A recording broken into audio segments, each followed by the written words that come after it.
Hello guys, কেমন আছো সবাই? রোদের মধ্যে আমি আর ভাই দুজন মিলে ছাতা ছাড়াই বেরিয়ে পড়েছি। রাস্তায় বেরিয়ে দুজনেই পস্তাচ্ছি। তো যাই হোক, বেরিয়েই আমরা প্রথমে আমাদের গাড়িতে তেল ভরে নিলাম।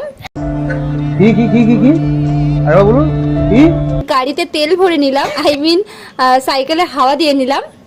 কথা কি ক্লিয়ার না ভেজাল আছে? তারপরে সেখান থেকে বেরিয়ে আমরা যখন যাচ্ছিলাম তখন আমাদের দেশের গর্ব মানে আমাদের জাতীয় পতাকাটা দেখে নিলাম আর তোমাদের সাথেও শেয়ার করলাম। এটা আমাদের বাড়ির পাশেই চৌরঙ্গি মোড়ে করেছে, এই রিসেন্ট করেছে, খুব বেশি দিন হয়নি, কয়েক মাস হয়েছে। তারপরে আমার সেই পুরনো স্কুলটাকে দেখতে দেখতে যাচ্ছিলাম আর ভাবছিলাম, ভাবার থেকেও বেশি আফসোস করছিলাম।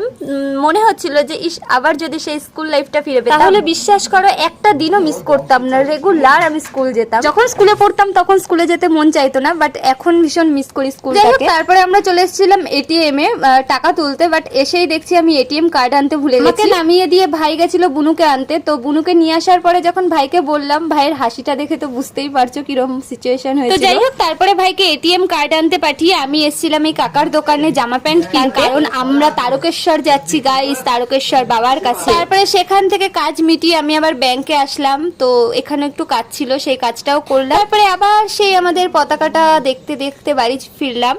আর এখানে পতাকাটা কি সুন্দর লাগছে একটু দেখো। জানি আমার মতো সবারই ভীষণ ভালো লাগছে, আর এটা ভালো লাগারই কথা, মানে ভালো লাগার মতোই একটা জিনিস। তারপরে আমরা কেনাকাটা করে বাড়ি চলে এসেছি, আর কি কি কিনেছি সেটা তোমাদের পরের ভিডিওতে দেখাবো। টাটা।